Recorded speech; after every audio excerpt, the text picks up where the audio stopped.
Welcome back everyone. Today we'll be tackling one of my favorite worlds when I really think about it, Star Sanctuary. A rather important world story-wise, but we're not here for the story. We're here to do things without taking a hit. And so far, this one is putting up quite a fight. Yeah, this definitely feels harder overall than Wooden Workshop. And that's mostly because of the amount of stars littered all over the place. And by littered, I mean littered.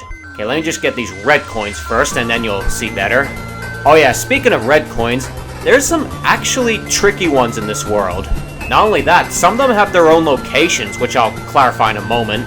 Yeah, you can see in the distance there. They're everywhere. Unshine, you really need to hire some janitors. Now for this bit, ooh, bad luck, second attack.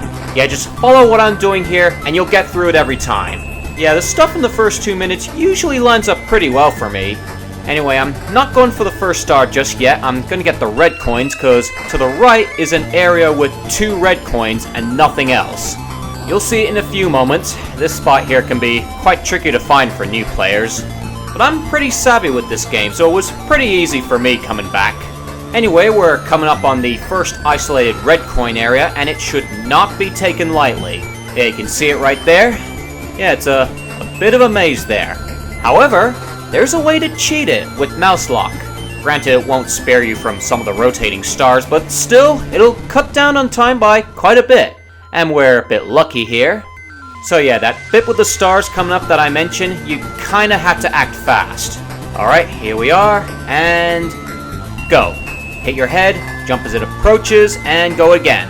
Okay, this part here, do not touch the column behind the pole. It trips on contact for some weird reason, which is why I'm trying to jump off the pole instead of risking touching it there.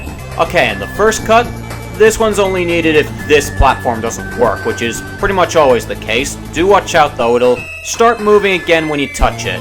Well, usually. Anyway, those were the shortcuts that trivialize this labyrinth. It's still not easy, but it should be at least 3 times less of a headache. So, with those red coins out of the way, now we can get to the first star, which would be the bell tower, which happens to have gears that also get stuck like that platform back there, which again usually comes to life on touch. Besides that though, it's actually kind of easy to mess up. Even Hale there says that like the original, the climb up is brutal. I don't know if I would compare this to the original. Now that was crazy, but this certainly isn't without its tricks. Let's try that again. It's kind of awkward because it's over the gap. There we go. Now I don't trust this bit. It spontaneously sprung to life on me at least once. But see? Like that. This bit's kind of awkward too. There we go. And we're waiting for the pendulum here. I think you can skip it, but I'm not going to. Practicality over speed. And wait here. Waiting's almost unavoidable here. Almost. Also, those angles look a bit off. I thought it was 3-directional before. I don't know. And this part here is quite tedious. I don't really like it. And there's a red coin over there on the shaft. I think this route is quicker. I'm not sure. It's definitely less annoying. Do be a bit careful here, because you can jump into the gear and fall to your doom. Because most of the gears here don't kill you, they just trip you. And another obvious red coin spot above a thwomp. And oh, I missed it. Oh well. Anyway, that's the hard stuff done. There's just one annoying obstacle in our way. And the stars are stuck again, of course. I don't think I've seen those move once today. Anyway, the other tedious bit. You can skip a couple of these, but it doesn't do much. And there we are. And must we get this red coin hiding away. And we're there. That was a pretty hectic climb. And it's still the easiest star in this world. And coming up next, we've got another isolated red coin area before the star. Well, we're doing it before the next star anyway. Expect to see more of those as the game progresses. It won't take as long as the first one though, so that's something I guess. So we're taking a hard right here. Well, maybe not that hard, we're taking the left bridge here because it's a little bit easier. And here we'll just jump over them to save some time. This course, once again, has 2 red coins. One obvious, one not so much. And that thwomp makes the first bit less annoying. Now here comes the not so obvious one. And there it is. Always jump on the thwomp's head if you can. And this bit, it's almost required that you jump. and wait for the thwomp, and then it starts to get tricky. Timing is somewhat tight here, so I'm being a bit cautious. Here we go. And second half's not that bad, because jumping is less perilous. And now comes the tricky bit. I'm going to use mouse lock here, because there's so much going on. Do not underestimate. Okay, here comes the red coin. And there, got on my first attempt. Again, don't underestimate. And this whirlwind will kindly take us back to where the path diverges, jump over the star, and we'll make our way to the next area, which will reintroduce another power-up from the first game. And the most complicated one at that. The battery. And some bully bots at that. Ugh. Yeah, this is one of the more annoying stars. So how this power-up works, get away, is to pick up the battery, head towards the energy orb, touch it and you'll begin to sparkle, all the while avoiding the bully bot, then touch the end of the wire and you'll activate a pathway. And by the way, you can only use one energy orb at a time, which is, I guess no big deal if you're a casual, but man, just think of the speedrun potential if you could, and this bully bot is annoying me. Come on, die. There we go. If you plan on taking a bully bot on, stay above their head. And when you have a good opening, get out there. Anyway, there's a fair bit of backtracking that you can expect to see from the battery power-up. And this red coin here has a pretty tightly timed passage. Say, in and out. Don't underestimate that. Only one battery left, and this nut can also be a bit tight. There we go. And now we're on to the hardest one. This platform can actually send you flying, so beware of that. Okay, get the orb, and we stay up here until the platform returns. By doing that, the bully won't get us. And jump. And there you have it. The battery power-up, if I recall correctly, lends itself to some pretty crazy obstacles. Especially in Battery Canyon. Oh god. Still don't have a lot of fond memories of that. Especially that stupid marble course. Let's move on from that before I get a PTSD attack from all the bully bots. Now we are taking a hard left, which is naturally where I first went on my practice run. And we've got plenty of awkward spinning stars to deal with here. And a lot of them it's necessary to jump over them instead of just trying to go around them. And we've got some vertical ones too, though these ones aren't as bad. They're pretty lenient. What isn't so lenient is the upcoming Dash Pepper course. This is much harder than the one in Wooden Workshop, and that's ignoring the red coins. These spinning stars are surprisingly not very easy to avoid, so I'm gonna have a brief pause. That should help a little in getting across the next two, and avoid those conveyors. At best they'll throw you off, and don't be fooled, both red coins are in the room coming up. Alright, here we are at the tricky part. Okay, let's go. So go around as normal, and jump over the yellow death bricks, obviously. And once you get to the spring, go left instead of right. Get the red coin, and then get to the next pepper ASAP. Very tight on time here. And there we go. That was close. The next one will be a lot easier. Go left again, and then we go back down and just do it all over again. Except, shortcut. The reason I didn't use it before is because you run out of fuel before you can get back down from the pedestal. And believe me, all the jumps in that room are hard without the pepper. If not downright impossible. So yeah, pepper's pretty much a requirement in that area. Anyway, 1 star left before the trial, and once again, it's basically a power-up course. Except, getting to it is actually more perilous than the course itself. We'll get through the spinning stars left all over the place, and you'll see what I mean. Okay, go. And here we're taking another left, and we've actually got a series of obstacles before the marble course. Oh, well, probably some of you have already guessed. I guess it only makes sense. But yeah, it's quite a long walk to this course, with plenty of obstacles too. The first 3 aren't that bad, but the stuff coming up on the right, I'll get to that. Gotta get this quite obvious red coin here.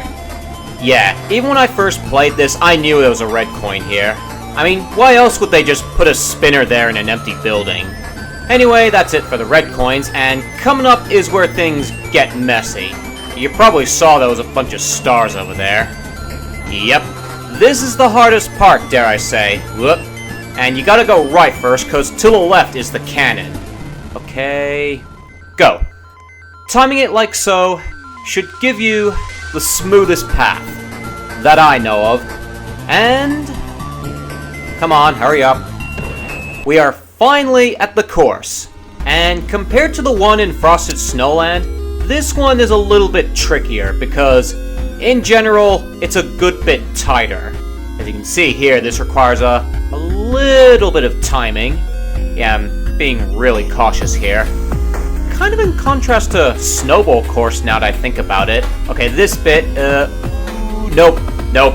Let's try that again.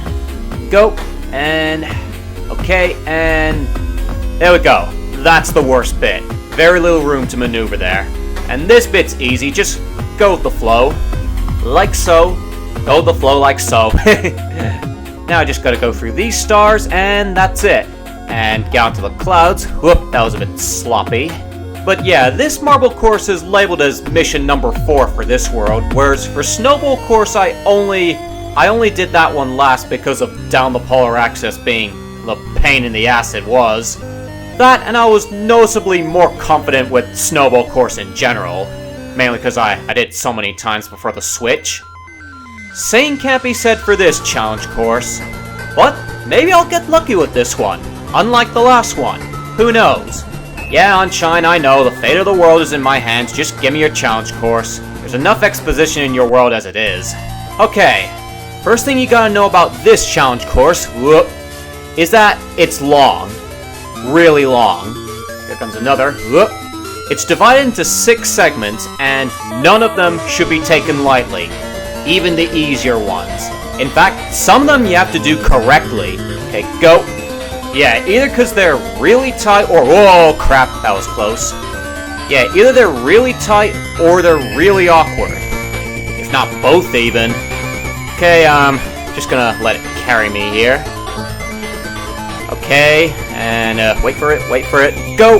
Learn from my mistake, and here just stick to the inside and jump over the stars. That thing looks kind of like a giant mug. Okay, enough messing around, here comes the first truly hard bit. Okay, oh god, that was a terrible jump. That was really bad. And you can go sliding off an edge and die, fuck off. Okay, the first truly hard bit. Step 1, book it. Step 2, dodge! Oh, that was close. That first jump probably wasn't necessary, but still, that was scary. This part isn't too bad though. It's mostly just obvious thwomps, but the bit right after is pretty tight. Okay, 1, 2, 3. Whoa, Nelly. And wait for the thwomp. I don't think it matters which way you go, they're all pretty tight. And we're still not done. Now we gotta go up. Okay, ready? Go! Whoop, this bit's whoop. Yeah, this bit's not as bad as the other one. This bit, though, is actually pretty hectic. Like, so far, I've only done this in the practice run. Okay, I hope I'm ready. Go! Nope. Nope. Got it. Okay, and now the annoying bit. Gotta wait for it to come around. I'm actually pretty tense right now, oh my god. We're so close. Okay, don't mess this up. You got this. Go!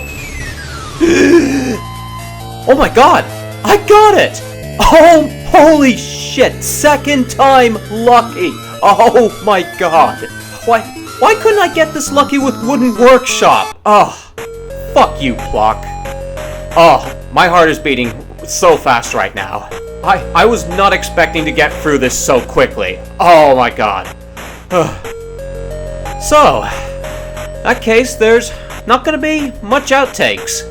Compared to Frosted Snowland, at least. But that will change in given time.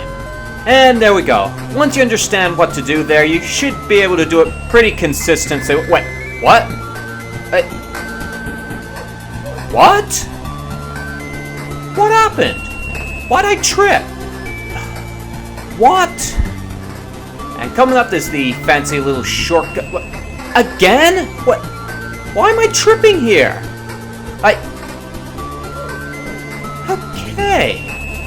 The pillar trips me. Why does it trip me? And the first shortcut is nice and easy, but it's only necessary if this thing gets stuck. Though do be aware that it moves again, lest you die a stupid death. I don't really remember how hard the original was, but I don't think this one's quite as hard. except for that. And that's what I get for rushing.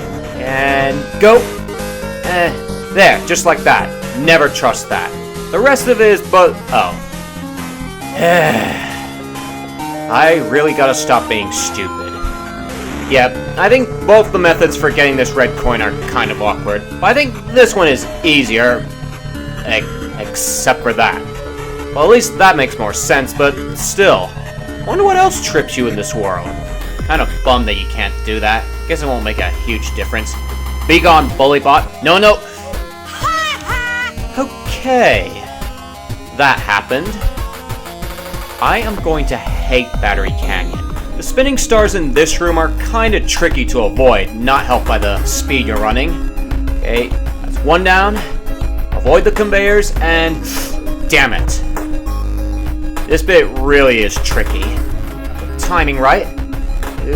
And go around the conveyors, and ahem, spacebar, it's Baneworth. I pressed you. I hate my keyboard at times. And they both require the spring. Shit, wrong way. There's still time. Gotta get back. Oh, that was close. There's still a way out of this. Just need a couple of good jumps. Hey. Okay, one down. Yeah, nope. Okay, what? Why was I even going there? I swear to God, every run I get dumber. For this red coin, go left. And now, the second one, we gotta be quick, using this shortcut. Actually, maybe I should have gone around. I'm convinced that the spacebar hates this mission. There's so many stuff out to get you in this challenge course. You like go all over the map and stuff. There's so many stuff that can get you off guard. Like that. Note to self, pay attention to what's ahead. It's about time we got back on track.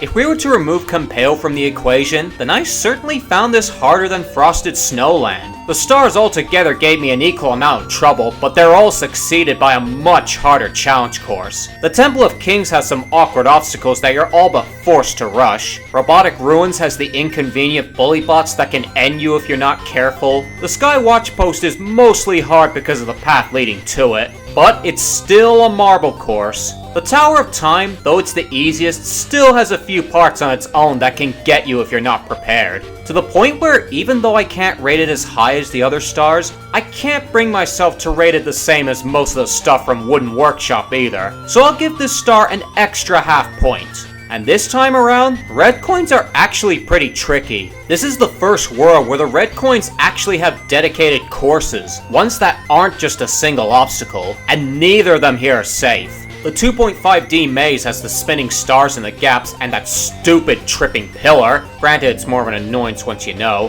While that diverging path near the robotic ruins has the abundance of stars and the rotating death bricks. You'll be surprised to hear, however, that the ones in the Temple of Kings are actually a lot easier than I made them out to be. Being the big-brained oof that I am, I failed to realize that you can simply backtrack to the last dash pepper you used and gain an extra couple seconds to get the second coin. Trust me to make things harder than they really are. With all that said, that doesn't stop the red coins from getting a fairly high rating. Then there's the challenge course. Just cause I only had one outtake doesn't mean it's easy, cause it's anything but. This is the longest course so far, so there are plenty of stuff you need to look out for. The star-scattered inclines are particularly perilous since your movements have to be done correctly. Same could apply to the ending spinners too. Nothing else really stands out here, but altogether they make a truly threatening course and a taste of what's to come later on. And I can all but guarantee the red coins will get harder too. I have no idea how lucky I might get in the future, but I guess one thing I can hope for is like that one breather star in each world. Cause like, I remember one star in Distorted Paradise that I had less trouble than the others. I think the one with Mess playing in the background. Honestly, it'll be easier to count the songs in Distorted Paradise that aren't by Anamanaguchi. Anyway, let's have a talk with Compale over there. Be rude to keep the points hanging.